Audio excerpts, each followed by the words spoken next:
Hello everybody, welcome to Nature's People. Thank you for tuning in today. The video today is very interesting. We're going to talk about the science of depression. So why is it that certain people go through moments or events in life where they start having, a darker look at life, at friendships, at emotions, at everything that they look at life? Depression is a really interesting thing that happens inside the brain. Neuroscientists and neurologists have noticed, psychiatrists also have noticed through CAT scans, PET scans, and also fMRI scans that the brain chemicals are sort of unbalanced, off balance whenever people are depressed. And one also very interesting fact is that that 70%, this is a very interesting fact, guys, 70% of all people who have been chronically depressed for over 4 years, they have a shrunk hippocampus. The hippocampus is a brain region that is really intrinsically related to memory creation and memory retrieval. So that's a fun fact, guys. Anyways, getting back to the aspects of depression. So for those of you who might be watching my videos and don't know what levels of depression feel like, all right, I'll just try to break down to you from the highest level up to the lowest level, to the slightest level, or maybe I should do the reverse. All right, the first level, or the slightest level, is, I'll just give you an example. Like it's when you have a breakup, you have been dating this person maybe for a couple months, like 2 months, and then you break up. Depression, how depression feels like is when you sleep, you are having a hard time to sleep, and then you end up sleeping, and then the moment you wake up, you feel strange. You feel something is missing. You feel something it's not entirely complete in your brain's chemistry, in your state of mind, in your state of spirit in general. That's how depression feels like at a lower level, at a lower and less pervasive or destructive or obstructive or corrosive level.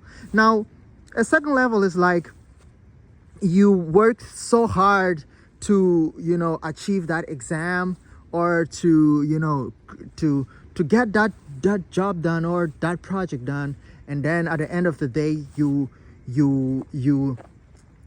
lose. So basically that type of feelings in depressed people is actually prolonged. They experience it in lapses. They sort of have peaks and dips. So it's really strange. Now to a third and most profound level of depression, which is like level 3, which is chronic depression. What happens is that the people who experience depression, how it feels is like you have a family, you had a wife, you had 3 kids, and then there's a car accident and they all passed away. And then you wake up the next day, they're not there. The feeling is horrible and it's continuous. Depression is really bad. So now I'm going to break down the physical aspect of it, or better say, the scientific aspect of depression in general. So depression, as neuroscientists have noticed that because the hippocampus of people who experience depression for a prolonged time is shrunk, they made some fMRI studies. So fMRI stands for functional magnetic resonance, which is, it actually measures the amount of neurotransmitters that are in certain brain regions on the present time, or live. So it does that live. So it's able to sort of track the amount of neurotransmitters, because neurotransmitters are sort of responsible to make, to gauge, or sort of, to regulate the amount of impulses that cross paths certain neurons. So because the functional magnetic resonance fMRIs are able to do that, neuroscientists are able to know what is it actually happening inside the brains of people who experience depression whenever they have these memories or they're experiencing that. Now, getting into it, three brain regions are affected whenever people experience depression. And one of them is the hippocampus. It's responsible basically for memory creation and memory retrieval. The hippocampus is really complex. It's a really susceptible part of the brain, and interestingly enough, it is the only guys. The hippocampus is the only part of the brain that can regenerate. So people say the brain doesn't heal. The brain, in certain parts, it heals. So that's the hippocampus because it's very vulnerable. There's no blood-brain barrier there. So yeah. So the other part is the basal ganglia. So the basal ganglia is a part of the brain that is sort of connected to the surface type of the neurons, like near the skull. So the brain is this huge volume, and then like when you move from the centers outwards towards the top, there are these regions where like thoughts are created, or like thoughts, feelings and whatnot happen. So in these regions in particular, what happens is that the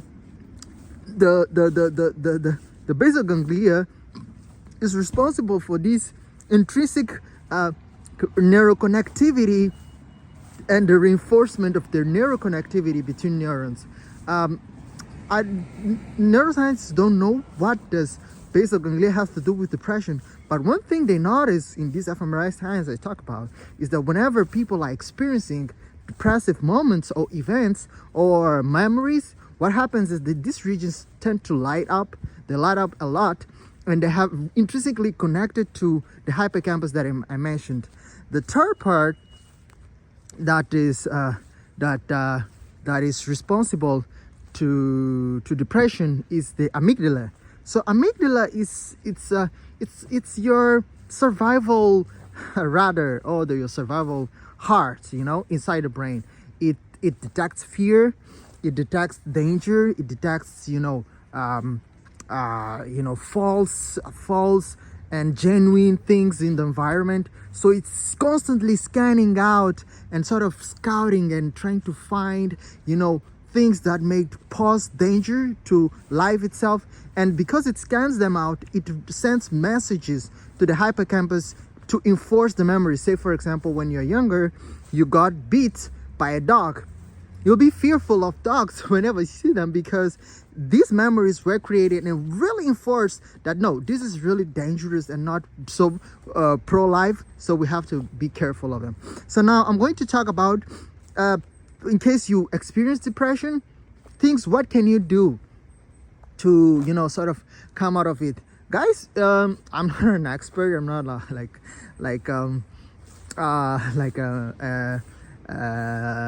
a person with qualifications in these matters. However, I do a lot of research and I do experience it myself. I try it on myself. One of the things that it's really interesting and doesn't make sense, neuroexcitatory, also psychoactive substances are really good to balance out the neurochemistry in the brain. Sounds very counterintuitive, but it is the truth. And also stresses help a lot in these things like depression. So one of the things that I would recommend to you guys, just uptake your consumption of coffee. Coffee is really good. Caffeine, there's something about caffeine with nervous systems that I don't know what happens, but it's really stabilizing. Garlic, amazing properties. Lastly, I also suggest you fast. So fasting is profound. It's just something else in the brain. So mainly the easiest one, which is caffeine and garlic. How like my personal experience and also what I've read is that caffeine is actually very intricate in nervous systems. It acts in all nervous systems, not only in the sense as in it replaces the adenosine receptors because it's similar to adenosine. No, caffeine, it is a very corrosive and obstructive substance or drug to insects, to microbes. So it's an antimicrobial basically. And this one thing about antimicrobials that work on the nervous system, when they are working on a larger system such as the brain, like human beings, not insects, not worms or viruses or bacteria, they have a hormetic effect. So hormetic is like you take a hit, you get better. So it's like whatever doesn't kill me, it makes me stronger. Same as garlic. Garlic has same properties, same effects. However, garlic is more stronger, so I would recommend you to go lighter on that. And guys, thank you for watching. Stay tuned. The videos are getting better. I'm getting good production. Share, like, and subscribe. The science of depression right into you today. Bye.